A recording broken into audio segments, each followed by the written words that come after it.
Good afternoon student. UGC net classes paper one में आपका स्वागत है। हम रिसर्च एप्टीट्यूड के पढ़ रहे थे। हमने पिछली क्लासेस में रिसर्च एप्टीट्यूड का जो रिसर्च स्टेप है उसके बारे में पढ़ा। तो उसके हम बेसिकली 3 स्टेप कर चुके हैं। जैसे हमने सबसे पहले पढ़ा था आइडेंटिफिकेशन ऑफ रिसर्च प्रॉब्लम। ठीक है। तो सबसे पहले हम रिसर्च प्रॉब्लम फाइंड आउट करते हैं। उसके बाद जो हमारा नेक्स्ट स्टेप था, हमने डिजाइन पढ़ा था, रिसर्च डिजाइन। थर्ड हमने जो पढ़ा था इसमें अपने डाटा कलेक्शन टूल्स के बारे में। डाटा कलेक्शन नहीं, सिर्फ उसके टूल्स के बारे में जाना था। ठीक है। और अभी हम पढ़ रहे हैं, फोर्थ स्टेप है हमारा सैम्पलिंग। ठीक है। सैम्पलिंग रिसर्च में बहुत ही इंपॉर्टेंट टॉपिक है रिसर्च के लिए, सैम्पलिंग। तो जब हम सैम्पलिंग की बात करते हैं तो सैम्पलिंग है क्या एक्चुअली, ये चीज हम डेली लाइफ में करते हैं हमेशा। तो सैम्पलिंग का मतलब होता है, जैसे इमेज दिखाई गई है आपको, ये पूरा एक वेन डायग्राम की तरह था, आप सर्कुलर पाई था। तो पाई चार्ट से हमने क्या किया, एक सर्कल से एक सेक्टर काट लिया, है ना। ये सेक्टर क्या हो गया, एक सैंपल हो गया इससे। ठीक है। तो ये कैसे सैम्पलिंग सैम्पलिंग हम कैसे करते हैं। तो सैम्पलिंग में हम एक छोटा सा हिस्सा देते हैं पूरी पॉपुलेशन का, है ना। तो ये हमने एक स्मॉल हिस्सा लिया है यहाँ पॉपुलेशन का। तो एक तो होता है पॉपुलेशन। ठीक है। सेकंड चीज होती है सैम्पलिंग, सैंपल। ठीक है। पॉपुलेशन क्या होता है, whole things on which we want to done a study. Population का मतलब होता है कि जिन पे हम सभी पे स्टडी करना चाहते हैं। जैसे सर्कल है, फॉर एग्जाम्पल इंडिया, है ना। इसको अगर हम इंडिया डिनोट करें, इसको हम अपनी कंट्री मान ले इंडिया, ये पूरे सर्कल को, है ना। तो ये हमारी क्या होगी, पॉपुलेशन होगी। ठीक है। और इसमें से अगर एक चीज मान लिया कि हमने एक हिस्सा निकाल दिया, मान लिया एक एक स्पेसिफिक कुछ एरिया पे, जैसे फॉर एग्जांपल नॉर्थ इंडिया, है ना। हम नॉर्थ इंडिया में रिसर्च करना चाहते हैं। तो नॉर्थ इंडिया क्या हो गया, इसका सैंपल हो गया। ठीक है। तो सैंपल क्या होता है, पॉपुलेशन का ही एक छोटा सा हिस्सा होता है, जिसको हम सबसेट भी बोल देते हैं बहुत बहुत बार, है ना। स्मॉल पोर्शन भी कह देते हैं उसका। उस पर बेसिकली क्या होता है, ये रिप्रेजेंट करता है, सैंपल क्या करता है हमारा, रिप्रेजेंट करता है होल पॉपुलेशन को। ठीक है। तो सैंपल क्या करेगा, जो सैंपलिंग होगी वो हमारी जो होल पॉपुलेशन है इसको रिप्रेजेंट करेगी। तो जब भी हम सैंपलिंग की बात करते हैं तो सैंपलिंग क्या है हमारा, एक process of selecting a subset of individual या कोई आइटम हो large from a large population in order to gather information make inference about their entire population. ठीक है। ये कॉमनली यूज्ड किस किस फील्ड में होता है, जैसे स्टैटिस्टिक्स में, मार्केटिंग रिसर्च में, सोशल साइंसेज में, क्वालिटी कंट्रोल में, है ना। या फिर आप देखोगे इसमें ह्यूमैनिटीज में भी जो स्टडीज होते हैं उसमें भी हम सैम्पलिंग का यूज करते हैं। तो सैम्पलिंग आया समझ में, मुझे एक बार कमेंट करके बताओ। सैम्पलिंग होती है एक छोटा सा हिस्सा पूरी पॉपुलेशन का जिस पे हम रिसर्च करना चाहते हैं, है ना। जैसे फॉर एग्जांपल, अगर हम एक और एग्जांपल ले अपना, कि हमें करनी है स्टडी रोहतक पे, है ना। रोहतक, रोहतक कहाँ है, ये हमारा हरियाणा में। ठीक है। तो हरियाणा के रोहतक शहर में हमने स्टडी करनी है, तो हरियाणा क्या होगा, टोटल पॉपुलेशन होगी। और उसमें से एक छोटा सा हिस्सा हमने रिप्रेजेंटेशन के तौर पे रोहतक ले लिया, ये हमारा हो गया किस क्या इसमें, सैंपल। तो सैंपल एक छोटा सा हिस्सा होता है। कई बार हम घर में क्या करते हैं कि जब भी कोई सब्जी वगैरह बनी होती है तो उसमें से चम्मच से छोटा सा पोर्शन लेके उसको चख के देखते हैं ना कि इसमें नमक मिर्च कैसे है ना। ये पूरी सब्जी होगी, इसमें से एक छोटा सा पोर्शन हम लेंगे, उसको टेस्ट करेंगे और टेस्ट करके बताएंगे इसमें नमक कम है या मिर्च कम है। तो ये क्या करते हैं, हम सैंपलिंग ही तो करते हैं। या फिर जब हम घर पे चाय बनाते हैं और चाय में से थोड़ी सी चाय चम्मच से निकाल के या हाथ पे रख के उसको थोड़ा सा टेस्ट करते हैं कि इसमें शुगर कि जो क्वांटिटी वो ठीक है या नहीं, जो टी है वो चाय पत्ती ठीक है या नहीं। तो ये क्या करते हैं हम, ये सैम्पलिंग तो करते हैं। तो अपने घरों में किचन में हम सैम्पलिंग करते हैं, है ना। तो जो डेली लाइफ में चीजें होती है हम सैम्पलिंग हर जगह करते हैं, लेकिन यहाँ हमें क्या करना है, एक सिस्टमेटिक वे से उस सैम्पलिंग को हमें स्टडी करना है। तो सैम्पलिंग क्या है, रिसर्च का एक बहुत बड़ा इंपॉर्टेंट पार्ट है ना। हम विदाउट सैम्पलिंग के सर्वे स्टडीज को कंसीडर नहीं कर सकते। तो सैम्पलिंग में हम क्या करते हैं, सैम्पलिंग जैसे सर्वे करेंगे हम, है ना। तो सर्वे में भी क्वेश्चन फिल कराएंगे। तो क्वेश्चन किससे फिल कराएंगे, किसी स्पेसिफिक जो स्टूडेंट हो गए उनसे, या किसी स्पेसिफिक एरिया से उनसे हम ये फिल कराएंगे। ठीक है। अब इसमें देखो कि जैसे इमेज शो कर रही है कि ये पूरी पॉपुलेशन थी, है ना। इस पॉपुलेशन में से रिसर्चर ने एक इंडिविजुअल को चुना, स्पेसिफिक को। तो ये इंडिविजुअल क्या होगा यहाँ, सैंपल हो गया, है ना। तो ये क्या हो गया, इंडिविजुअल जिसकी हम स्टडी की इसमें, ये क्या हो गया बेसिकली, ये सैंपल हो गया एक, है ना। ठीक है।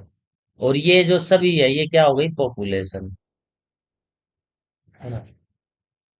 तो विद रेफरेंस अलग अलग उससे चेंज होते रहते हैं, सैम्पलिंग और पॉपुलेशन, है ना। इसमें देख लो आप, अब ये पूरी अर्थ है ना। ग्लोब का मैप बना हुआ है ना। इस ग्लोब में हमने कौन किन्हीं कुछ लोगों को चुना है, चुनिंदा, जिन पे हम सर्वे करेंगे, स्टडी करेंगे, है ना। तो वो ही चीज हमारी क्या कहलाती है, सैम्पलिंग। अब क्वेश्चन ये आएगा कि क्या कभी पॉपुलेशन पे हम रिसर्च नहीं करते। बहुत बार क्वेश्चन आता है कि क्या पॉपुलेशन पे रिसर्च नहीं करते। जो सेंसस करते हैं हम, जनगणना करते हैं यार 10 साल बाद। अब की बार 2021 में होनी थी, वो हुई नहीं, कोविड आ गया फिर। अभी देखो कब होगी अपने देश की, 2011 में हुई थी लास्ट टाइम पे जो जनगणना हुई थी, है ना। तो ये जनगणना अभी किस पे होती है, पूरी पॉपुलेशन पे होती है। तो यहाँ हमें सैंपल की जरूरत नहीं होती।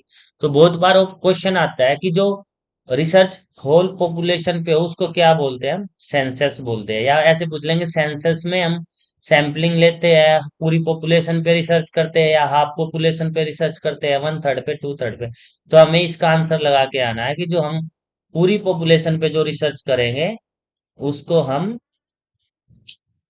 पॉपुलेशन पे रिसर्च करेंगे उसको हम सेंसेक्स या जनगणना बोलते हैं। ये एग्जांपल है।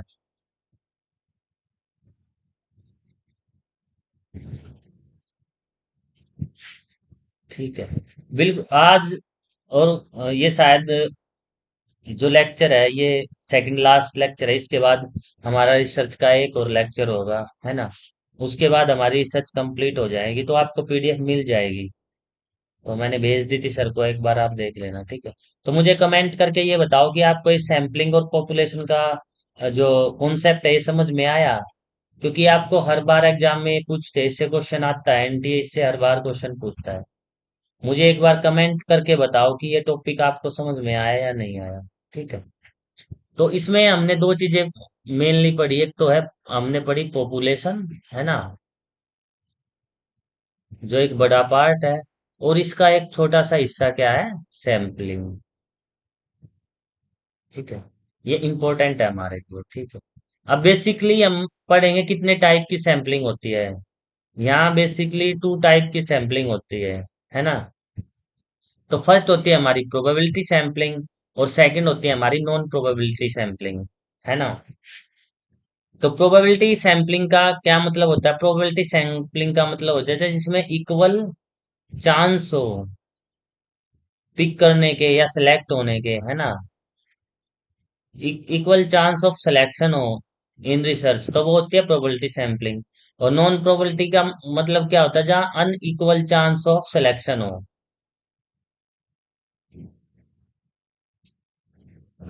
तो जहाँ अनइक्वल चांस ऑफ सिलेक्शन होने के, उसको हम बोलते हैं नॉन प्रोबेबिलिटी सैम्पलिंग, है ना। तो बेसिकली हमारे पास जो सैम्पलिंग है ब्रॉडली, एक तो फर्स्ट है वो प्रोबेबिलिटी सैम्पलिंग, और सेकंड क्या है हमारी, नॉन प्रोबेबिलिटी सैम्पलिंग। ठीक है। फर्दर प्रोबेबिलिटी सैम्पलिंग के पार्ट है हमारा सिंपल रैंडम सैम्पलिंग, है ना, स्ट्रेटिफाइड सैम्पलिंग, क्लस्टर सैम्पलिंग, और फिर सिस्टमैटिक रैंडम सैम्पलिंग। और इसी तरीके से नॉन प्रोबेबिलिटी का पार्ट है हमारा convenience sampling, quota sampling, judgement sampling, है ना। और इसमें हमारी जो स्नोबॉल सैम्पलिंग, इसी को हम चेन सैम्पलिंग और नेटवर्क सैम्पलिंग भी बोलते हैं, इससे हर बार क्वेश्चन आते हैं। तो अभी जो हम बात करेंगे, सबसे पहले हम अपने प्रोबेबिलिटी सैम्पलिंग की बात करेंगे। कई बार क्या होता है, डायरेक्टली टाइप ऑफ सैम्पलिंग के क्वेश्चन आते हैं एग्जाम में, और मोस्ट ऑफ द केस में सैम्पलिंग से यही क्वेश्चन आता है, डायरेक्ट क्वेश्चन कि आप हमें प्रोबेबिलिटी सैम्पलिंग के बारे में बताओ। टाइप दे देते हैं इनमें से एक कोई, कि ये बताओ प्रोबेबिलिटी सैम्पलिंग का एग्जाम्पल है या ये नॉन प्रोबेबिलिटी सैम्पलिंग का टाइप है। ठीक है। तो इस तरीके के क्वेश्चन आते हैं इस एग्जाम में, नेट में, सैम्पलिंग से आपके। ठीक है। तो बेसिकली दो टाइप की सैम्पलिंग है हमारी, एक तो probability sampling, second non probability sampling. Probability sampling में सिंपल रैंडम, स्ट्रेटिफाइड, क्लस्टर और सिस्टमेटिक, है ना। और नॉन प्रोबेबिलिटी सैम्पलिंग का पार्ट है हमारा कन्वीनियंस, कोटा, जजमेंट और स्नोबॉल सैम्पलिंग। ठीक है। अभी हम बात करेंगे प्रोबेबिलिटी सैम्पलिंग के बारे में, है ना। जैसे नाम से ही पता चल रहा है प्रोबेबिलिटी, है ना। प्रोबेबिलिटी का मतलब होता है कि कितनी संभावनाएं है सिलेक्शन होने की, है ना। तो प्रोबेबिलिटी सैम्पलिंग में हम जब प्रोबेबिलिटी अज्यूम करके चलते हैं, प्रोबेबिलिटी में हम इक्वल चांस मानते हैं कि इक्वल अपॉर्चुनिटी है या इक्वल चांस है सिलेक्शन होने के किसी भी सैंपल के। ठीक है। तो प्रोबेबिलिटी सैम्पलिंग एक मेथड है that involves randomly selection of individual item from population, है ना। वहां से हम रैंडमली पिक करते हैं किसी भी चीज को।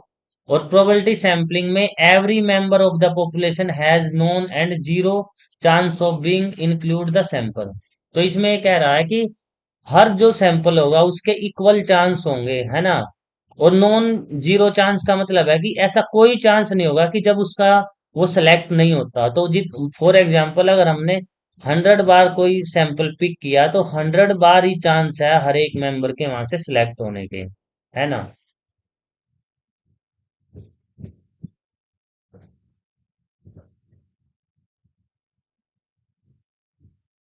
ठीक है। तो इसकी बात करें, ये पीडीएफ भी मैं भेज दूंगा 2 दिन की भी, आप वहां से देख लेना। दिग्विजय सिंह, हम भेज देंगे ये पीडीएफ, है ना। आपका कमेंट आया है तो ये मिल जाएगी। आज और कल की बात है, 2 ही क्लासेज है, उसके बाद हमारा रिसर्च कंप्लीट हो जाएगा। ठीक है। इसमें जो हम बात करते हैं सैम्पलिंग की पॉपुलेशन की, जो मैं बता रहा था नॉन जीरो, जैसे फॉर एग्जांपल हमने कोइन उछाला, है ना। 1 रुपए का कोइन है ना। तो उसमें दो चीजें होती है हमारे कॉइन में बेसिकली, एक तो हेड और सेकंड होता है टेल, है ना। तो अब हेड और टेल आने की प्रोबेबिलिटी, हम उसको रेंडमली उछाल लेंगे तो हेड और टेल आने की प्रोबेबिलिटी क्या होती है। हेड की भी प्रोबेबिलिटी 1/2 है, और टेल की भी प्रोबेबिलिटी, मतलब हाफ चांस हेड आने के हैं, हाफ चांस टेल आने के, और इसको कंप्लीट मिला के फुल चांस बनता है। तो इस तरीके से हम प्रोबेबिलिटी करते हैं ना। तो प्रोबेबिलिटी में संभावना है क्या है कि हेड आने की भी 1/2 प्रोबेबिलिटी है संभावना, और हाफ ही जो आधी संभावना वो हमारी टेल आने की है ना। तो हेड और टेल का इस तरीके से, और इसमें से दोनों के इक्वल चांस है, ऐसा नहीं है कि फर्स्ट टाइम उछालेंगे तो हेड नहीं आएगा टेल नहीं आएगा, तो यहाँ दोनों के हाफ हाफ चांस है। तो इसलिए कह रहा है कि जो प्रोबेबिलिटी सैम्पलिंग होती है उसमें ऑलवेज इक्वल चांस होते हैं सैंपल सेलेक्ट होने के, है ना। और इसमें each person in the population has the equal, independent and known chance of being selected, ये चीजें हमें ध्यान रखनी है। अब इसमें ये कह रहा है कि फॉर एग्जांपल कि 100 एलिमेंट है किसी पॉपुलेशन में, इसको हम मान लेते हैं किसी गांव में 100 आदमी है ना। 100 व्यक्ति है किसी गांव में बस, है ना। एक गांव की पॉपुलेशन 100 है, ये हम कंसीडर कर लेते हैं। तो उसमें कह रहा है कि एवरी पीपल, है ना, उस गांव के हर व्यक्ति के सिलेक्ट होने की प्रोबेबिलिटी कितनी हो जाएगी, 1/100, मतलब इक्वल चांस हो जाएगा वहां सिलेक्शन का। ठीक है। तो ये बेसिकली हमारी प्रोबेबिलिटी सैंपलिंग होती है, जहाँ इक्वल चांस होते हैं सिलेक्ट होने के किसी भी मेंबर के या उसके एलिमेंट के, या जो आइटम है उसमें जो भी आइडेंटिटी हमने ली है। ठीक है। और यहाँ बेसिकली 4 टाइप है हमारे, जो मैंने पहले भी डिस्कस किया है प्रोबेबिलिटी सैंपलिंग के: simple random sampling, stratified sampling, cluster sampling और सिस्टेमैटिक रैंडम सैंपलिंग। ठीक है। ये हमारा बेसिकली कॉन्सेप्ट था प्रोबेबिलिटी सैंपलिंग का। इसका हर इसमें से हर बार क्वेश्चन आता है, या तो वो आपको स्टेटमेंट की फॉर्म में पूछेगा, या टाइप ऑफ सैंपलिंग पूछेगा, या डायरेक्ट डेफिनेशन पूछ लेगा वो प्रोबेबिलिटी सैंपलिंग, या पूछ लेगा चांस कितने होते हैं यहाँ सिलेक्ट होने के। तो यहाँ इक्वल और इंडिपेंडेंट चांस होते हैं हर एक आइडेंटिटी के। ठीक है। अभी हम बात करते हैं सिंपल रैंडम सैम्पलिंग की, जो हमारा फर्स्ट पार्ट है कि सिंपल रैंडम सैम्पलिंग है क्या, है ना। तो सिंपल रैंडम सैम्पलिंग का मतलब है कि जैसे नाम से पता चल रहा है कि हम यहाँ रैंडमली पिक कर सकते हैं। जैसे फॉर एग्जांपल ये सर्कल डिनोट कर रहा है इंडिया की पॉपुलेशन का, ठीक है। और हमें स्टडी करनी है अनएम्प्लॉयमेंट रेट ऑफ इंडिया, है ना। भारत में बेरोजगारी दर कितनी है, फॉर एग्जांपल ये है। या हमें कोई दूसरा टॉपिक ले सकते हैं कि how many IAS officer in India, ठीक है। तो जब इंडिया की बात की है, ये सर्कल अगर इंडिया को डिनोट कर रहा है, मैंने कहा कि ये जो सर्कल है ये इंडिया की पॉपुलेशन को डिनोट कर रहा है ना। तो इसमें से अगर हम कोई भी बंदा पिक करेंगे, या ये पिक करे, है ना, या यहाँ से पिक करे, या यहाँ से पिक करे, कहीं से भी पिक करे, सभी की प्रोबेबिलिटी क्या होगी, वो सारे के सारे क्या होंगे, इंडियन होंगे। तो यहाँ इसमें से इंडियन आने की प्रोबेबिलिटी क्या होगी हमारी, इक्वल होगी। तो इसलिए हम इसको रैंडम सैम्पलिंग बोलते हैं, सिंपल रैंडम सैम्पलिंग बोलते हैं। प्रोबेबिलिटी सैम्पलिंग तो ये होगी क्योंकि इक्वल चांस है यहाँ सभी पॉपुलेशन के आने के। तो हमारी सिंपल रैंडम सैम्पलिंग में ये होती है कि हम रैंडमली किसी सैंपल को पिक करते हैं किसी पॉपुलेशन में से, और सभी के जहाँ इक्वल चांस हो, है ना। This method each member of the population has an equal chance of being selected. तो इसको हम सिंपल रैंडम सैम्पलिंग बोलते हैं, ठीक है। ये बात आई आपको समझ में, सिंपल रैंडम सैम्पलिंग क्या होती है, इससे भी क्वेश्चन आता है हर बार डायरेक्ट, ठीक है। अब सिंपल रैंडम सैम्पलिंग समझ ली, क्योंकि यहाँ ना इक्वल चांस होते हैं जो भी पॉपुलेशन होती है उसका सिलेक्ट होने का, ठीक है। तो ये काफी इंपॉर्टेंट है। जैसे मैंने एग्जांपल दिया एम्प्लॉयमेंट रेट ऑफ इंडिया, अगर ये इंडिया की पॉपुलेशन है, इसमें से किसी को भी पिक करके हम सैंपल ले सकते हैं और उस पर रिसर्च कर सकते हैं, मेथडोलॉजी जब हम लगाएंगे एक सिस्टमेटिक वे से, ठीक है। या हमने हाउ मेनी आईएएस ऑफिसर देखने हैं कि कितने हैं इंडिया में, तो भी इसी पॉपुलेशन से हम सैंपल लेंगे, ठीक है। तो ये होती है हमारी सिंपल रैंडम सैम्पलिंग। सेकंड है हमारी स्ट्रेटिफाइड रैंडम सैम्पलिंग। इसको आप एक बार ध्यान से सुनना, इससे हर बार क्वेश्चन आता है। अब जैसे नाम में ही लिखा हुआ है स्ट्रेटिफाइड, स्ट्रेटिफाइड मतलब स्ट्रेटा, स्ट्रेटा का मतलब होता है ग्रुप्स, ठीक है। तो स्ट्रेटिफाइड रैंडम सैम्पलिंग का मतलब होता है population is divided into sub group और strata based on the specific characteristics. तो एक इसमें क्या करते हैं हम कि जो हमारे पास होल पॉपुलेशन है उसको हम क्या करते हैं, डिफरेंट डिफरेंट स्ट्रेटा में डिवाइड कर लेते हैं। फॉर एग्जांपल एक स्ट्रेटा हमने ये प्रिपेयर कर लिया, है ना, और दूसरा स्टेटा हमारा ये हो गया, है ना। और फॉर एग्जांपल एक और स्टेटा हम इसमें प्रिपेयर कर लेते हैं, हमारा थर्ड स्टेटा, ये थर्ड स्टेटा। स्टेटा की जब बात कर रहा हूं तो मैं ग्रुप की बात कर रहा हूँ, है ना। तो इसमें क्या करते हैं हम अलग अलग ग्रुप को डिवाइड कर लेते हैं। फॉर एग्जांपल ये हमारा हो गया एज का, है ना। फॉर एग्जांपल ये ब्लैक कर देते हैं हम, ये थर्ड स्टेटा हमारा हो गया इनकम का, ठीक है। तो सिंपल जो स्ट्रेटिफाइड रैंडम सैम्पलिंग होती है हमारी, हम उसमें स्ट्रेटा प्रिपेयर कर लेते हैं, स्ट्रेटा बोले तो ग्रुप को, सब ग्रुप डिवाइड कर लेते हैं। और फिर इन ग्रुप में से हम एज के अकॉर्डिंग, जेंडर के अकॉर्डिंग, इनकम के अकॉर्डिंग, फिर उनमें से जो हम पॉपुलेशन सिलेक्ट करते हैं सैम्पलिंग के लिए, उसको हम स्ट्रेटिफाइड रैंडम सैम्पलिंग बोलते हैं। जब हम इस तरीके से स्ट्रेटा प्रिपेयर करके उस ग्रुप से फिर हम अपने मेंबर्स या जो हमारे पार्टिसिपेंट्स हैं उनको सिलेक्ट करें। तो इसमें क्या है कि random sample is selected from each stratum of the portion, stratified random sampling representative of the different सब ग्रुप। और जब इससे पॉपुलेशन आएगी, चाहे एज से या जेंडर का जो इनकम का स्टेटा बनाया है, तो हमारी प्रोबेबिलिटी सैंपलिंग का पार्ट होगी, क्योंकि वहां इक्वल चांस होंगे सभी के सिलेक्ट होने के। अब इसमें ध्यान देने की बात क्या है कि ये चीज स्टेटा हम कब प्रिपेयर करते हैं, क्योंकि जब हमारी पॉपुलेशन हिट्रोजीनियस हो। हिट्रोजीनियस का मतलब है कि डिफरेंट डिफरेंट ग्रुप की हो, है ना। तो हाँ, तब हम उनको डिफरेंट डिफरेंट स्ट्रेटा में डिवाइड करते हैं और population with in A stratum homogeneous हो जाती है। जैसे ही हमने एज का, है ना, या फिर हमने जेंडर का, या फिर हमने इनकम बेस का, तो इसके अंदर होमोजीनियस हो जाती है कि भाई इसमें इस एज ग्रुप के लेके आएंगे, यहाँ से हम जेंडर वाइज सेलेक्ट कर लेंगे, यहाँ से हम इनकम वाइज सेलेक्ट कर लेंगे। तो इस तरीके से जिस सैम्पलिंग में हम स्ट्रेटा प्रिपेयर करते हैं, सब ग्रुप से हम सैम्पलिंग लेते हैं, उसको हम स्ट्रेटिफाइड रैंडम सैम्पलिंग बोलते हैं। ठीक है। अब इसमें देखो एग्जांपल देखो, बहुत इजी एग्जांपल दिया हुआ है कि फॉर एग्जांपल कंसीडर करो कि 1000 स्टूडेंट है किसी कॉलेज में, है ना। मान लिया कि ये हमारा कॉलेज है कोई ना कोई, है ना। इसमें कितने पॉपुलेशन है, कितने स्टूडेंट है, 1000 है। अब ये कह रहा है कि 600 इसमें से ह्यूमैनिटीज पढ़ते हैं। ह्यूमैनिटीज कितने पढ़ते हैं, ह्यूमैनिटीज पढ़ते हैं हमारे 600। और कॉमर्स कितने पढ़ते हैं, कॉमर्स पढ़ते हैं 400।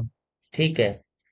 और इन ए सैंपल ऑफ 100, तो ये कह रहा है कि हमने इसमें से 100 का सैंपल लिया, मतलब 100 स्टूडेंट का लिया, 60 स्टूडेंट विल बी फ्रॉम, तो इसमें से अगर ये इक्वल हिमोजनाइज करना है हमें, तो हमने सैंपल लिया, तो इसमें से ह्यूमैनिटीज के और कॉमर्स के कितने बच्चे होने चाहिए, मुझे कमेंट करके बताओ एक बार कि अगर इक्वल स्टेटा बनाना है तो ह्यूमैनिटीज के कितने बच्चे लेंगे इसमें से हम, और कॉमर्स के कितने बच्चे लेंगे।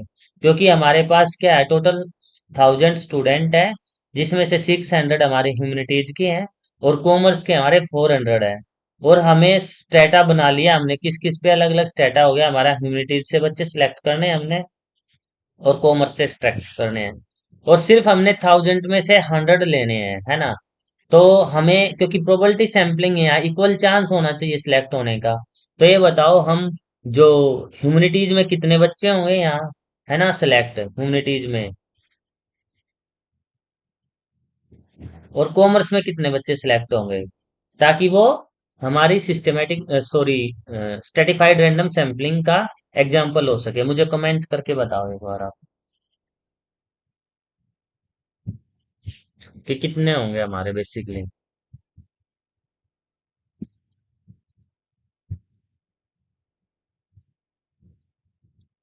तो मैं बताता हूँ आपको, इसमें हमारे क्योंकि ह्यूमैनिटीज के कितने हैं तो 600, और 1000 का 100 कितना है, तो ये हो गया 10%। तो 600 का भी कितना लेना पड़ेगा हमने, 10%। 600 का 10% कितना होता है, 60। और 400 का 10% कितना होगा, 40। तो ये टोटल कितने हो गए, 100 हो गए। तो हमें हमने ह्यूमैनिटीज के सिलेक्ट करेंगे कितने, 60। और कॉमर्स के कितने सिलेक्ट करेंगे हम, 40। तो टोटल कितने हो गए, 100। तो हमने टोटल 100 स्टूडेंट सिलेक्ट किए, उसमें इक्वल प्रोबेबिलिटी है और इक्वल स्टेटा बना के हमने प्रिपेयर किया, ये है ना। तो ये सिस्टेमेटिक रैंडम सैम्पलिंग होती है। अभी नेक्स्ट पे चलते हैं, सॉरी सिस्टेमेटिक बोल गया मैं, ये स्ट्रेटिफाइड रैंडम सैम्पलिंग होती है। और स्ट्रेटिफाइड रैंडम सैम्पलिंग का जैसे इसमें एग्जांपल दे रखा है कि ये एक स्टेटा ये हो गया, है ना, एक सब ग्रुप ये हो गया और सेकंड सब ग्रुप ये हो गया, है ना। अब इसमें आप कलर से आइडेंटिफाई कर लेंगे, इधर जो कलर है ग्रीन कलर का सभी ने टी शर्ट पहनी हुई है ना। और इस साइड में जिस जिस सभी ने क्या पहनी हुई है, रेड कलर की टी शर्ट पहनी हुई है ना। तो इसमें से जिसका भी हम सिलेक्शन करेंगे, वो सभी रेड कलर की टी शर्ट वाले आएंगे। और यहाँ से जब भी हम रैंडमली पिक करेंगे तो ग्रीन कलर की टी शर्ट वाले आएंगे। तो इस तरीके से हमें स्टेटा प्रिपेयर करना होता है स्ट्रेटिफाइड रैंडम सैम्पलिंग में। ठीक है। और ये एग्जांपल है हमारा सिस्टमेटिक, ये देख रहे होंगे आप भी में, सिस्टमेटिक रैंडम सैम्पलिंग में हम इसमें से कहीं से भी पिक कर सकते हैं, है ना। स्ट्रेटिफाइड का मैंने बताया कि ये अलग अलग स्टेटा हम प्रिपेयर कर लेते हैं, उससे फिर हम सिलेक्शन करते हैं। जैसे इसमें स्टेटा 1 हो गया, स्टेटा 2 हो गया, यहाँ से सिलेक्ट कर लिए और यहाँ से सिलेक्ट कर लिए। ठीक है। क्लस्टर और सिस्टमेटिक सैम्पलिंग अभी हम आगे पढ़ेंगे। ठीक है। अभी थर्ड जो हमारा टाइप ऑफ प्रोबेबिलिटी सैम्पलिंग है वो आ गया हमारा क्लस्टर सैम्पलिंग। अब क्लस्टर सैम्पलिंग में क्या होगा, क्लस्टर का क्या मतलब होता है, क्लस्टर का मतलब होता है एरिया किस क्षेत्र से है ना। या फिर हम आपको इसको रीजन बोल देते हैं, किस रीजन से हो भाई।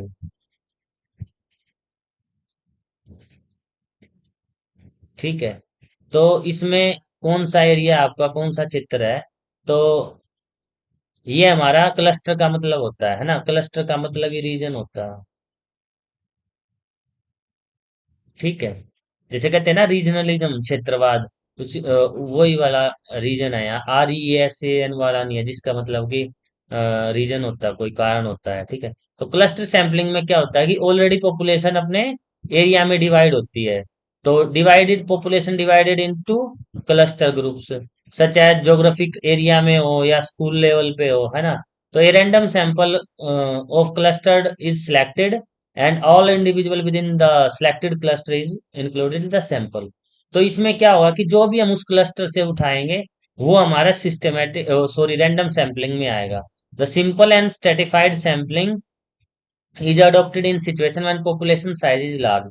जो हमने इससे पहले दो पढ़ी अपनी रिसर्च, एक तो सिंपल रैंडम सैंपलिंग पढ़ी हमने और दूसरी स्ट्रेटिफाइड रैंडम सैंपलिंग पढ़ी। तो सिंपल रैंडम सैंपलिंग और स्ट्रेटिफाइड रैंडम सैंपलिंग कब लेते हैं हम? जब हमारा पॉपुलेशन का साइज क्या हो, when population size is small and units are identification.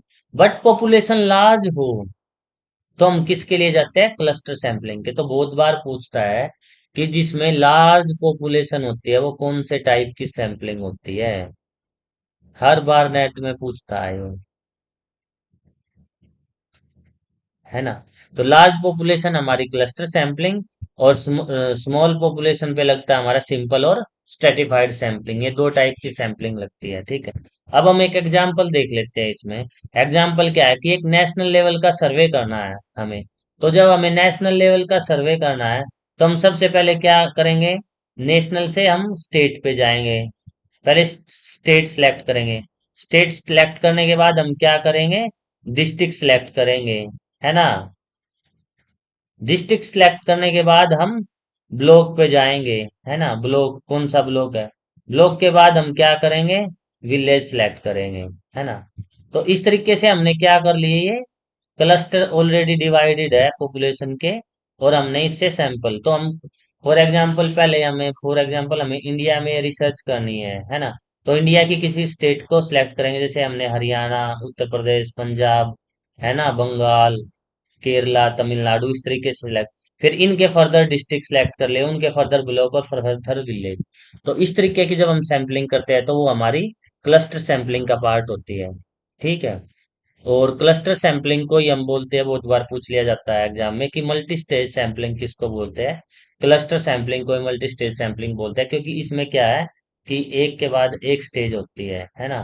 तो अलग अलग लेवल पे जब हम रिसर्च करते हैं तो उसी को हम क्लस्टर सैंपलिंग बोलते हैं, है ना। तो हमारी क्लस्टर सैंपलिंग या मल्टी स्टेज क्लस्टर सैंपलिंग को हम मल्टी स्टेज सैंपलिंग बोलते हैं, ठीक है। अब है हमारा फोर्थ, इसमें सिस्टेमैटिक रैंडम सैंपलिंग, है ना। तो सिस्टेमैटिक रैंडम सैंपलिंग की जब हम बात करते हैं तो सिस्टेमैटिक रैंडम सैंपलिंग क्या है ना। तो रैंडम सैंपलिंग तो हमने कर लिया था कि जिसमें एक रैंडमली हम पिक कर सके। और सिस्टेमैटिक का मतलब होता है एक सिस्टम के तहत। तो इसमें क्या होता है कि कोई ना कोई एक स्टार्टिंग पॉइंट होता है, रैंडमली डिटरमाइन करते हैं, और सब्सिक्वेंट कॉन्सिक्वेंटली उसी उसमें हम आगे बढ़ते चले जाते हैं। जैसे फॉर एग्जांपल इसमें लिखा first, second, third, fourth, fifth, six, seventh, eight, nine, tenth. तो इसमें क्या लिखा हुआ है? एक फर्स्ट है, सेकंड है, थर्ड है, फोर्थ है, फिफ्थ है, सिक्स्थ है, सेवंथ है, एट्थ है, नाइन्थ है, टेंथ है ना। तो हमने सिस्टम प्रिपेयर करना है। तो इसमें क्या है कि जैसे हमने पहले थर्ड मेंबर सेलेक्ट कर लिया, तो थर्ड के बाद क्या किया हमने? सिक्स्थ। सिक्स्थ के बाद क्या करेंगे? नाइन्थ। तो इसमें हम प्लस थ्री, ऑलवेज हम प्लस थ्री थी ए, मतलब दो छोड़ के उसके बाद एक, दो छोड़ के उसके बाद एक। फॉर एग्जाम्पल हम ऐसे कर लेते हैं, पहले हमने फर्स्ट सैंपल ले लिया, उसके बाद थर्ड, उसके बाद फिफ्थ। तो हम यहाँ क्या कर रहे हैं? एक सैंपल छोड़ रहे हैं हर बार। तो इस तरीके की जब हम सैंपलिंग करते हैं एक के बाद एक के बाद एक, इस तरीके से एक सिस्टम प्रिपेयर करके, है ना। तो इसको हम बोलते हैं सिस्टेमैटिक रैंडम सैंपलिंग। कितनी इजी सैंपलिंग है ना ये। बस हमें याद रखना है, और पेपर में हर बार पूछता है कि ये प्रोबेबिलिटी सैंपलिंग का पार्ट है, नॉन प्रोबेबिलिटी सैंपलिंग का पार्ट है।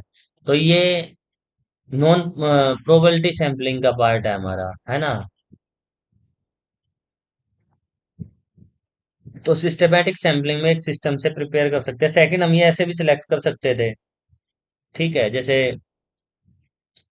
इसमें हम इस तरीके से भी सिलेक्ट कर सकते थे कि हमने पहले सेकंड ले लिया, है ना। सेकंड के बाद हम दो छोड़ते चले गए, फिर हमने फिफ्थ ले लिया, ठीक है। फिफ्थ के बाद दो छोड़ दिए, फिर हमने एट्थ ले लिया। तो इसमें हम क्या कर रहे हैं? थ्री प्लस कर रहे हैं, two plus three five, plus three eight, plus three 11। तो जो 11 होता है नेक्स्ट सैंपल वो होता है। तो इस तरीके की सैंपलिंग को हम सिस्टेमेटिक रैंडम सैम्पलिंग बोलते हैं। ठीक है। अभी हमारा नेक्स्ट जो आया टाइप ऑफ सैम्पलिंग का, जो सेकंड टाइप ऑफ सैम्पलिंग है हमारी, वो है हमारी probability sampling, sorry non probability sampling. तो नॉन प्रोबेबिलिटी सैम्पलिंग का मतलब यहाँ क्या है, यहाँ क्या होंगे, अनइक्वल चांस होंगे सिलेक्शन के, है ना। तो जिसमें अनइक्वल चांस हो सिलेक्शन के, उसको नॉन प्रोबेबिलिटी सैम्पलिंग बोलते हैं। Non probability sampling refer to the sampling method in which selection of individual item from the population based on non random criteria, है ना। Unlike probability sampling, non probability sampling does not provide every member of population with a non chance. तो इसमें हमें कोई भी equal chance नहीं मिलेंगे हमें। इसमें कन्वीनियंस के अकॉर्डिंग, हमारे पर्पज के अकॉर्डिंग, जजमेंट के अकॉर्डिंग, है ना, हमारी रिसर्च की नीड के अकॉर्डिंग हम इसमें सिलेक्ट करते हैं अपने सैंपल को। ठीक है। तो इसमें हमारा अब, इसमें नॉन स्ट्रक्चर्ड सैम्पलिंग भी बोलते हैं हम इसको, नॉन प्रोबेबिलिटी सैम्पलिंग को। तो यहाँ इक्वल चांस नहीं है सिलेक्शन होने के। ठीक है, यहाँ मतलब हम कहीं से भी पिक कर लेंगे, और जो भी पॉपुलेशन होगा उसका इक्वल चांस नहीं होगा। इसको समझते हैं हम आगे कैसे। जैसे फॉर एग्जांपल, इसमें फर्स्ट है कन्वीनियंस सैम्पलिंग। तो कन्वीनियंस का सैम्पलिंग का मतलब है अपनी सुविधा अनुसार, है ना, कन्वीनियंस। तो जो रिसर्चर को कन्वीनियंस है ना, participants are selected based on their availability, है ना, जितने भी सैंपल उसके पास अवेलेबल है, या उसकी एसेसिबिलिटी जहां तक, या उसको जहां तक कन्विंस है। फॉर एग्जांपल कि मुझे स्टडी करनी थी पूरे इंडिया पे, है ना, और मैंने क्या किया, इंडिया के, मेरा रीजन पड़ता है फॉर एग्जांपल कि मैं नॉर्थ इंडिया से हूँ, है ना। तो मैंने क्या किया, अपने सैंपल, मुझे सैम्पलिंग लेने थे, 300 सैंपल कलेक्ट करने थे, है ना। 300 पीपल पे हमें रिसर्च करनी थी। तो मैंने क्या किया, नॉर्थ इंडिया से ही ले लिए, है ना। फॉर एग्जांपल मैंने 100 सैंपल ले लिए हरियाणा से, 100 सैंपल ले लिए मैंने पंजाब से, और 50 सैंपल ले लिए मैंने उत्तर प्रदेश से, और 50 ही सैंपल मैंने ले लिए दिल्ली से। लेकिन मैं किस पे रिसर्च कर रहा हूँ, ऑल इंडिया पे। तो इसमें जो हमारे नेक्स्ट, जो बाकी के रीजन रह गए, वो तो रिसर्चर ने इसमें कंसिडर नहीं किए। हमारा साउथ हो गया, है ना, ईस्ट हो गया, वेस्ट हो गया, ये तो सारे के सारे रीजन छोड़ दिए हमने। तो इस तरीके की रिसर्च को हम कन्वीनियंस सैम्पलिंग बोलते हैं, जब रिसर्चर अपने कन्वीनियंस के अकॉर्डिंग सैम्पलिंग करे, है ना। तो इस तरीके की सैम्पलिंग को हम कन्वीनियंस सैम्पलिंग बोलते हैं, कि वो उसमें एक तरीके की बाइजनेस आ जाती है नॉन प्रोबेबिलिटी सैम्पलिंग में। तो नॉन प्रोबेबिलिटी सैम्पलिंग में क्या होगा कि यहाँ पॉपुलेशन का इक्वल चांस नहीं होते, या तो इसमें क्या होता है कि वो अपने तो इस तरीके की रिसर्चर में क्या आते हैं, बहुत सारे बायसेज आते हैं, और हाइयर मार्जिन ऑफ एरर आते हैं। तो नॉन प्रोबेबिलिटी सैम्पलिंग हमारी एक बाइस सैम्पलिंग है, और वहाँ हाइयर मार्जिन ऑफ एरर है। ठीक है। अब इसमें जैसे हमने नॉर्थ और नॉर्थ इंडिया से सिलेक्ट कर ले, तो हमारा साउथ हो गया, ईस्ट हो गया, वेस्ट हो गए, सारे के सारे हमारे रह गए। ठीक है।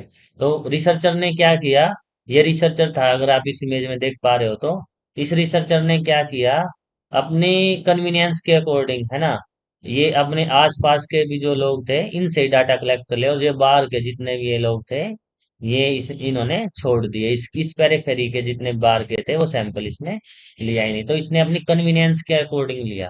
ठीक है। नेक्स्ट है हमारा सेकंड जो है नॉन प्रोबेबिलिटी सैम्पलिंग का पार्ट, पर्पजीव और जजमेंट सैम्पलिंग। पर्पजीव और जजमेंट सैम्पलिंग का पार्ट है कि अपने पर्पज के अकॉर्डिंग, कि भाई रिसर्चर का जो पर्पज है ना, उसका पर्पज यहाँ से फिल हो रहा है, तो अपने पर्पज के अकॉर्डिंग ही सैम्पलिंग सैंपल लेगा, पॉपुलेशन को जो वहाँ के रैंडमली पिक करेगा, उसको नॉन रैंडमली पिक करेगा। जैसे यहाँ करता है, selected intentionally based on specific criteria characteristic relevant to the research question.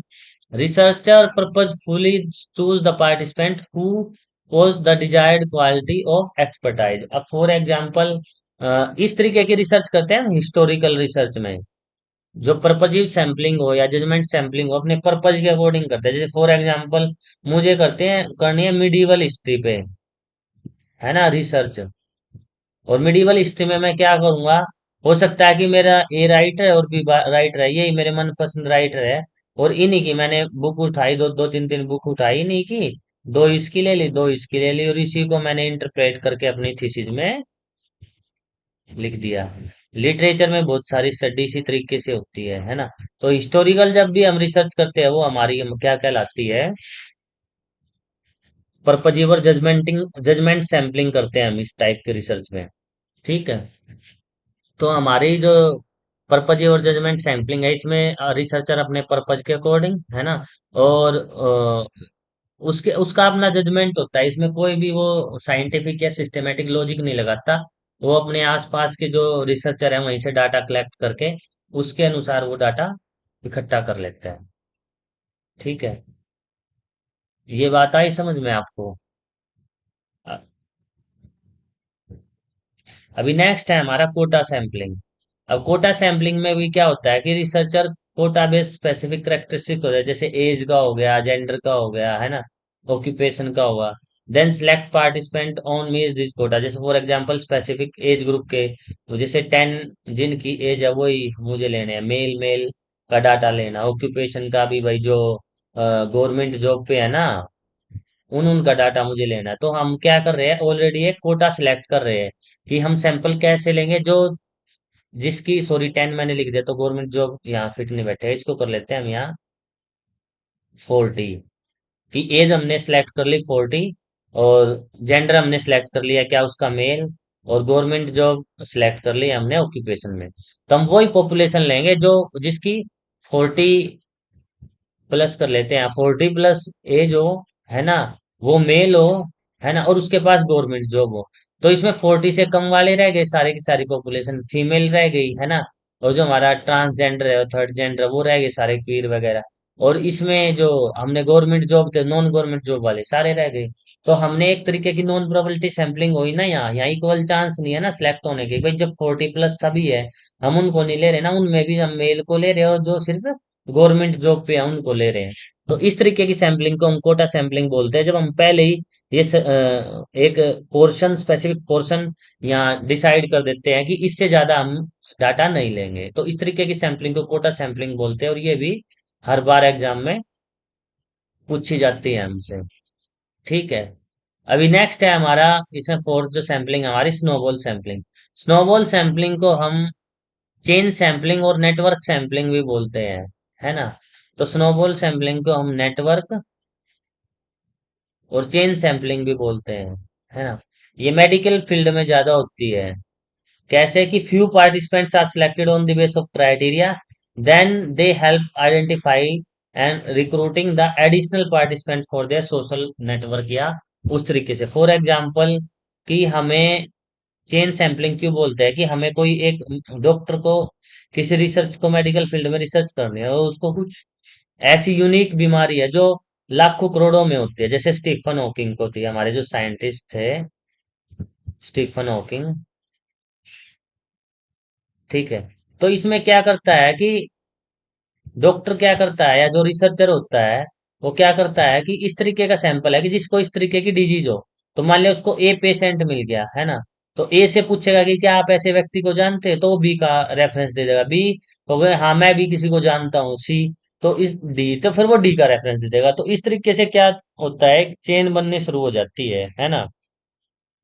तो स्नोबॉल सैंपलिंग भी बोलते हैं, क्योंकि स्नोबॉल क्यों बोलते हैं, जैसे भी हम अगर आपने देखा हो कि ये इस तरीके से स्लाइड कराते हैं बॉल, तो स्नोबॉल में क्या होता है कि जैसे बर्फ तो होती है, अब मान लिया हमने बॉल यहाँ से स्लाइड कराई तो यहाँ इसका साइज इतना है, यहाँ जाके थोड़ा और बड़ा हो जाएगा, और नीचे जाके और भी बड़ी बॉल हो जाएगी। वो क्यों हो जाएगी, क्योंकि यहाँ इस पे वाटर जो है ना कि कलेक्ट होता रहेगा, और बर्फ फर्दर जमती रहेगी। तो स्नोबॉल में क्या होता है कि जैसे भी हम बॉल डालते हैं तो उसको बर्फ चिपक चिपक के उस उससे बाइंड हो के वो बड़ी बॉल बन जाते हैं। तो इसी में भी क्या होता है, ए का सैंपल है, ए के बाद बी, फिर बड़ा सैंपल हो गया, उसके बाद सी, फिर 3 का सैंपल हो गया, फिर डी 4 का। तो इसमें ऐसा क्या करता है कि सैंपल हमारा बढ़ता चला जाता है। तो इसीलिए हम इस सैंपलिंग को नॉन प्रोबेबिलिटी सैंपलिंग का टाइप है, ये नेटवर्क सैंपलिंग और चेन सैंपलिंग बोलते हैं, है ना। ये भी हर बार क्वेश्चन आता है एग्जाम में, चेन सैंपलिंग से नेटवर्क सैंपलिंग क्या है, स्नोबॉल सैंपलिंग क्या है। ठीक है। तो ये भी आपको इसके रिलेटेड क्वेश्चन एग्जाम में करके जाना है, ये काफी इंपॉर्टेंट है हमारे एग्जाम पॉइंट ऑफ व्यू से। अभी ये हमारी सैंपलिंग खत्म हो गई, है ना। अब सैंपलिंग का एक क्वेश्चन कर लेते हैं हम, इसका आंसर बताना मुझे आप। कमेंट करके, अगर मेरी आवाज सुन रहे हो तो आप, कि which of the following sampling is based on probability sampling, है ना। तो इसमें मुझे प्रोबेबिलिटी सैम्पलिंग बताओ कि प्रोबेबिलिटी सैम्पलिंग क्या है इसमें। ठीक है, कि प्रोबेबिलिटी सैम्पलिंग का एग्जांपल कौन सा है। क्या वो कन्वीनियंस सैम्पलिंग है, क्या वो कोटा सैम्पलिंग है, क्या वो जजमेंट सैम्पलिंग है, क्या वो स्ट्रेटिफाइड सैम्पलिंग है। तो हमारी दो तरीके की सैम्पलिंग है, एक प्रोबेबिलिटी और एक नॉन प्रोबेबिलिटी। तो इसमें मुझे प्रोबेबिलिटी सैम्पलिंग का वो बताओ एग्जांपल।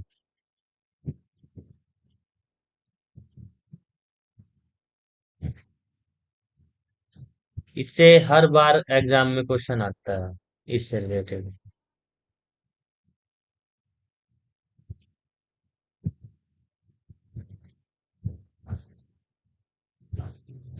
तो प्रोबेबिलिटी सैम्पलिंग के एग्जांपल कौन कौन से एग्जांपल है प्रोबेबिलिटी सैम्पलिंग के, है ना। तो हमारा प्रोबेबिलिटी सैम्पलिंग में आता है सिंपल रैंडम सैम्पलिंग, है ना। अब सिंपल रैंडम सैम्पलिंग तो इसमें है नहीं। सेकंड आता है हमारा स्ट्रेटिफाइड, फिर क्लस्टर, है ना। और फोर्थ है हमारी सिस्टेमैटिक रैंडम सैम्पलिंग। तो स्ट्रेटिफाइड सैम्पलिंग प्रोबेबिलिटी सैम्पलिंग का पार्ट है, तो इसका एग्जांपल क्या होगा, हमारा डी होगा, स्ट्रेटिफाइड रैंडम सैम्पलिंग, है ना। इसी तरीके से अगर इसमें हम क्वेश्चन यहाँ लिखा होता है कि नॉन प्रोबेबिलिटी सैम्पलिंग का पार्ट बताओ, नॉन प्रोबेबिलिटी कौन सा होगा। तो नॉन प्रोबेबिलिटी में हमारा कन्वीनियंस, कोटा और जजमेंट, ये तीनों हमारे आ जाते हैं। तो इसका आंसर फॉर एग्जांपल इसके ऑप्शन होते हैं, ऑप्शन ए है हमारा ए कोमा बी, बी ऑप्शन है हमारा सी कोमा डी, है ना। और थर्ड ऑप्शन है हमारा ए बी और सी, और डी फोर्थ ऑप्शन क्या है हमारा इसमें, नन ऑफ दी अबव। अब इसमें से बताओ कि अगर ये नॉन प्रोबेबिलिटी सैम्पलिंग पूछ लिया जाता, तो ऑप्शन नंबर ए बी, इसको सी लिख देते हैं और इसको डी लिख देते हैं, इसमें से कौन सा आंसर होगा, ये बताओ मुझे।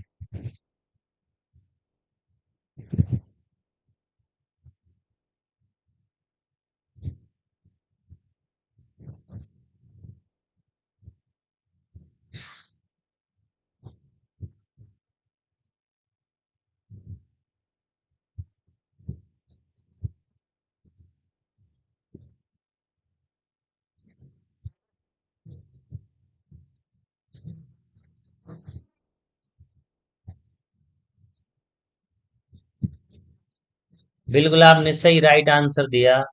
इसका आंसर होगा सी, ए बी सी। तो हमारे कन्वीनियंस सैम्पलिंग, कोटा सैम्पलिंग और जजमेंट सैम्पलिंग, ये तीनों सैम्पलिंग हो गए। तो इस टाइप की, इससे यही क्वेश्चन आता है बेसिकली हमारा सैम्पलिंग से, कि कौन सी टाइप की सैम्पलिंग हमारी प्रोबेबिलिटी सैम्पलिंग होगी, कौन से टाइप की सैम्पलिंग हमारी नॉन प्रोबेबिलिटी सैम्पलिंग होगी। ठीक है। तो आपको simple random sampling, stratified cluster, systematic, purposive, quota, network, chain, judgement sampling, convenience sampling, ये सारी की सारी सैम्पलिंग आपको जरूर एग्जाम में पढ़ के जानी है। इनसे हर बार क्वेश्चन आता है। तो इसी तरीके के क्वेश्चन थे बाकी भी। तो मैं बाकी क्वेश्चन भी, आप जो लास्ट ईयर के जो पीवाई क्यू आप वहां से कर लेना, है ना। अलग अलग बुक में दियो या लास्ट ईयर का पेपर हो, तो इस तरीके के क्वेश्चन सैम्पलिंग से हर बार पूछते हैं। ठीक है। अब हम बात करते हैं कि जो हमारा सैंपलिंग के बाद जो स्टेप होता है रिसर्च का, वो हमारा डाटा कलेक्शन का स्टेप होता है। इसमें हम क्या करते हैं कि डाटा कलेक्ट करते हैं, है ना। अब जैसे मैं ज्यादा यहाँ डिटेल में इसलिए नहीं पढ़ाऊंगा, क्योंकि हमने जब टूल्स करे थे तो उस टाइम पे हमने डिटेल में पढ़ा था कि हम बाय ऑब्जर्वेशन मेथड से करते हैं, है ना। पर्सनल इंटरव्यू करते हैं। पर्सनल इंटरव्यू कैसे करेंगे, हम टेलीफोन से कर सकते हैं, है ना। टेलीफोनिक इंटरव्यू होते हैं, वीडियो इंटरव्यू होते हैं, वीडियो कॉल से कर सकते हैं हम, या वर्चुअल इंटरव्यू कर सकते हैं, है ना, ऑनलाइन माध्यम से। या हम जो पर्सनल इंटरव्यू वहां जाके करते हैं इस तरीके के, तो टेलीफोनिक इंटरव्यू हो गए हमारे, मेल्ड हो गए, मेल्ड क्वेश्चन हो गए। तो इस तरीके से हम डाटा कलेक्ट करते हैं, है ना। तो हम बेसिकली डाटा कलेक्शन में दो तरीके का डाटा कलेक्ट करेंगे, हमारा एक प्राइमरी डाटा और एक सेकेंडरी डाटा।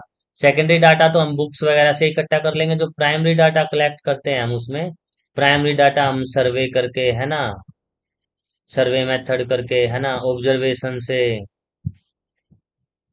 तो जितने भी हमने टेक्निक पढ़ी थी ये सारी की सारी टेक्निक हम डाटा कलेक्शन में करते हैं। तो बेसिकली जो रिसर्च का डाटा कलेक्शन स्टेप है इसमें हम जो भी हमारे ऑब्जेक्टिव्स है या जो भी हमने मेथडोलॉजी अपनाई है उस मेथडोलॉजी के अकॉर्डिंग हम सैम्पलिंग के तौर पे डाटा इकट्ठा करते हैं सैम्पलिंग करके, ठीक है। तो सिक्स स्टेप हमारा डाटा कलेक्शन का, और जैसे ही हम डाटा कलेक्ट कर लेते हैं उसके बाद हम क्या करते हैं इसमें प्रोसेसिंग और डाटा एनालिसिस। तो डाटा एनालिसिस में वही है कि जितना भी हमने डाटा किया इकट्ठा किया उसको एडिट करेंगे, है ना, उसको रीअरेंज करेंगे, है ना, उसको एनालाइज करेंगे। तो अलग अलग सॉफ्टवेयर की मदद से, है ना, और मैनुअली भी, दोनों तरीके से हम करेंगे। एक तो मैनुअली जितना हम कर सकते हैं और दूसरा हम सॉफ्टवेयर की मदद से, है ना। तो अलग अलग सॉफ्टवेयर कई बार पूछ ले जाते हैं ना, SPSS, special package for social science. तो इसमें SPSS का ही एक्सेल का स्पेशल सॉफ्टवेयर होता है जो हमारे एनालिसिस करने के लिए यूज होता है। तो अलग अलग सॉफ्टवेयर्स होते हैं एडिटिंग के। वीडियो है तो वीडियो एडिटिंग के हैं, ऑडियो है तो ऑडियो एडिटिंग के हैं, है ना, या हमारे अरेंज करने के हैं। तो इसमें हम क्या करते हैं basically, it requires the closely related operations. इसमें हम क्या करेंगे, रा डाटा को कोडिंग के थ्रू, टेबुलेशन के थ्रू, है ना, स्टैटिस्टिक्स लगा के हम एनालाइज करेंगे डाटा को। और एनालिसिस क्या होता है कि एक सिस्टमेटिक एग्जामिनेशन है। वो इंटरप्रिटेशन करते हैं हम यहाँ कलेक्टेड डाटा की, है ना, उससे देखते हैं कि क्या मीनिंगफुल इंसाइट्स निकल रही है, उससे क्या रिजल्ट आ रहे हैं, कुछ पैटर्न ड्रा हो रहा है या नहीं। फिर हम इसी में टेस्ट हाइपोथेसिस करते हैं, अपनी हाइपोथेसिस जो हमने बताई थी कि नल हाइपोथेसिस और हमारी अल्टरनेट हाइपोथेसिस की टेस्टिंग करते हैं, और फिर हम इसमें कंक्लूजन ड्रा करते हैं। तो डाटा एनालिसिस हमारे ऑब्जेक्टिव्स पे डिपेंड करता है, क्या हमारे ऑब्जेक्टिव किस तरीके का से हमने डाटा कलेक्ट किया है ना, और क्या मेथोडोलॉजी अपनाई है। ये सारे फैक्टर डिपेंड करते हैं कि हम कैसे हमें डाटा एनालाइज करना है, ठीक है। और जैसे ही हम मैनुअली और सॉफ्टवेयर के तरीके से डाटा एनालाइज करते हैं तो लास्ट में हम क्या लिखते हैं अपनी राइटिंग ए रिसर्च रिपोर्ट, है ना। और जब हम रिसर्च रिपोर्ट करते हैं तो हम टाइटल लगाते हैं पेज का, है ना, टेबल ऑफ कंटेंट प्रिपेयर करते हैं, हम अपने चैप्टर्स के बारे में लिखते हैं, है ना, बिब्लियोग्राफी लिखते हैं, हम अपनी अपेंडिक्स लिखते हैं। तो ये हमारा, इसको अगर याद करने का तरीका था, टू स्केयर CBA, है ना। T स्केयर का मतलब है कि title of the page, table of the content, C का मतलब चैप्टर्स, B का मतलब बिब्लियोग्राफी और A का मतलब अपेंडिक्स, है ना। तो ये सारी चीजें हम इसमें राइटिंग रिसर्च रिपोर्ट करते हैं कि जो हमने एनालाइज किया है डाटा, एनालाइज करने के बाद जो हमारी फाइंडिंग्स आई है उसको कंक्लूजन करके हम लिखते हैं ना, जो कंक्लूजन हमारी रिपोर्ट राइटिंग में आता है कि हमने ये डाटा कलेक्ट किया, ये हमारे रिजल्ट्स आए, है ना। तो ये लास्ट स्टेप होता है हमारी किसी भी रिसर्च का, ठीक है। इसी में रेफरेंसेस वगैरह लिखे जाते हैं। अब टाइटल्स ऑफ पेज हम कैसे लिखते हैं कि जैसे आप किसी की थीसिस वगैरह लिखोगे तो फर्स्ट में title of the research project आता है, फिर नेम आता है रिसर्चर का, फिर पर्पज आता है रिसर्च प्रोजेक्ट का। जैसे एक एग्जांपल है, a research project submitted on the partial fulfilment of the requirement of XYZ university new Delhi for the degree of, यहाँ अगर MPhil के लिए है तो MPhil, या PhD के लिए है तो PhD, ठीक है। तो डेट ऑफ पब्लिकेशन भी होते हैं, ये टाइटल पेज होता है हमारा। फिर टेबल ऑफ कंटेंट होते हैं कि इसमें कौन कौन सा कंटेंट होगा, यहाँ इस तरीके पूरा पेज नंबर होते हैं कि भाई चैप्टर 1 में हमने हमारा फॉर एग्जांपल 0 से लेके 10 पेज तक हमारा चैप्टर 1 है, फिर 10 से 20 पेज तक है, इस तरीके से हमारा इधर पेज नंबर आते हैं, इधर चैप्टर के नाम आते हैं, है ना। तो टेबल ऑफ कंटेंट हम इस तरीके से प्रिपेयर करते हैं। और जो टेबल बनती है हमारी, वो टेबल किस में बनती है हमारी, एनालिसिस के दौरान, है ना। डाटा कलेक्ट करने के बाद जब हम एनालिसिस करते हैं वहाँ हम टेबल वगैरह प्रिपेयर करते हैं अपने डाटा के, ठीक है। अब इसमें टेबल ऑफ कंटेंट प्रिपेयर कर लिया है हमने, तो इसी तरीके से हम फिर बाद में एनालिसिस वगैरह करते हैं। तो ये हमारे बेसिकली स्टेप होते हैं। लास्ट में फिर हम बिब्लियोग्राफी लिखते हैं ना, रेफरेंस वगैरह लिखते हैं रिसर्च के, और फिर अपेंडिक्स बनाते हैं कि भाई कोई स्पेसिफिक वर्ड यहाँ यूज हुआ था हमारी रिसर्च में, इसका ये मीनिंग था। तो इस तरीके से हमारा ये रिसर्च स्टेप आज कंप्लीट हो गया है। नेक्स्ट जो हम कल टॉपिक पढ़ेंगे उसमें 2-3 टॉपिक करने हैं हमें, है ना। एक तो हमें करना है एथिक्स, अपना एथिक्स ऑफ रिसर्च, है ना। और सेकंड जो इसमें बचता है, हमारा एथिक्स के अलावा हमारे वर्कशॉप वगैरह क्या होते हैं, इससे भी क्वेश्चन आते हैं ना। वर्कशॉप क्या है, सेमिनार क्या होते हैं, है ना। तो इस तरीके की जो कुछ टॉपिक बच गया वो बाकी हम कल करेंगे। आज अगर सैम्पलिंग से या इससे कोई टॉपिक नहीं समझ में आया हो तो वो आप एक बार कमेंट करके जरूर पूछ ले, है ना। क्योंकि काफी इंपॉर्टेंट टॉपिक है ये सैम्पलिंग का, इससे हर बार क्वेश्चन आया है। क्लस्टर है, स्ट्रेटिफाइड है, सिंपल रैंडम सैम्पलिंग है ना। इसमें से अगर कोई भी आपको टाइप समझ में नहीं आया है तो मुझे एक बार कमेंट करके जरूर पूछ ले, क्योंकि in exam point of view से काफी इंपॉर्टेंट टॉपिक है। प्रोबेबिलिटी से हर बार क्वेश्चन आता ही आता है, प्रोबेबिलिटी सैम्पलिंग से, है ना। और वो बेसिकली ज्यादातर यही पूछते हैं आपको टाइप की। प्रोबेबिलिटी सैम्पलिंग का टाइप बता दो हमें क्या होता है, नॉन प्रोबेबिलिटी सैम्पलिंग के टाइप बता दो क्या होते हैं, है ना।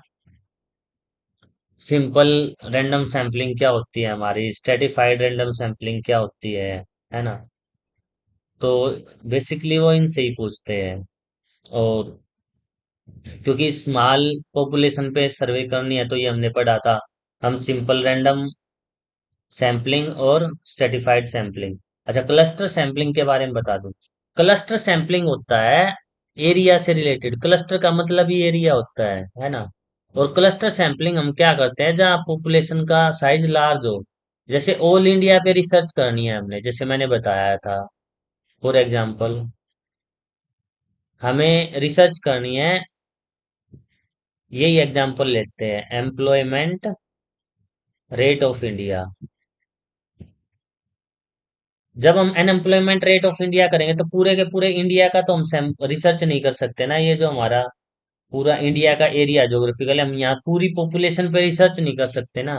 तो रिसर्चर क्या करता है कि कोई ना कोई एक एरिया सिलेक्ट करता है, तो वो यहाँ से सैंपल ड्रा करता है जिसको हम सैंपल बोलते हैं, है ना।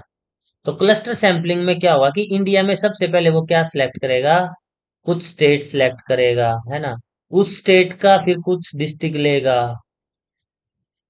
डिस्ट्रिक्ट के उसके फिर कुछ ब्लॉक लेवल पे जाएगा वो, है ना, जो मैं बताया था मैंने। उसके बाद वो कोई विलेज सेलेक्ट करेगा।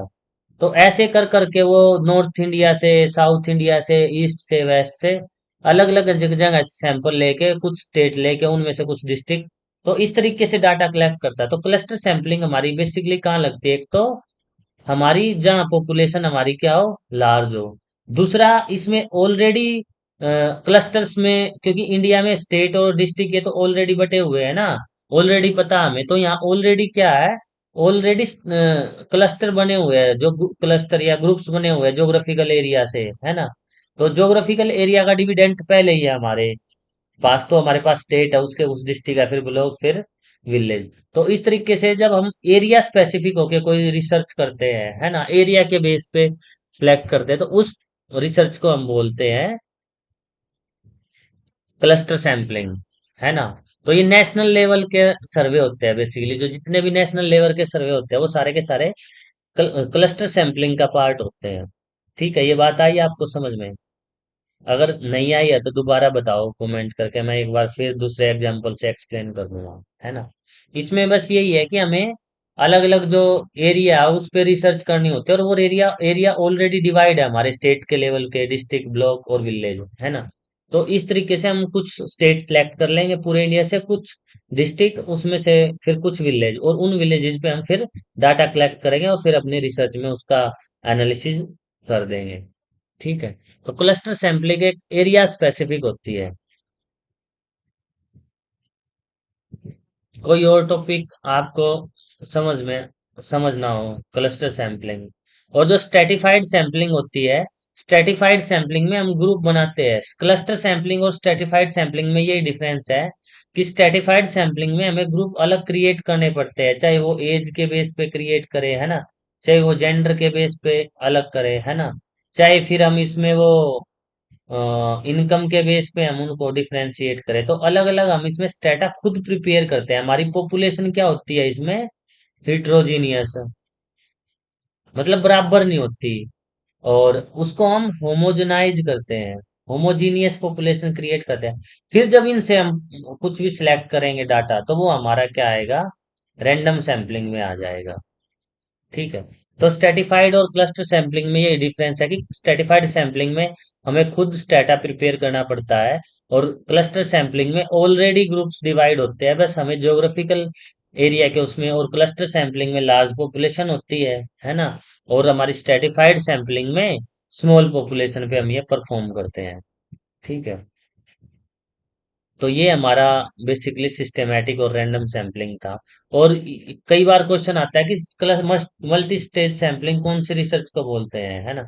तो मल्टी स्टेज सैंपलिंग हमारी जो है ना, कि क्लस्टर सैंपलिंग को ही हम मल्टी स्टेज सैंपलिंग बोलते हैं। ठीक है।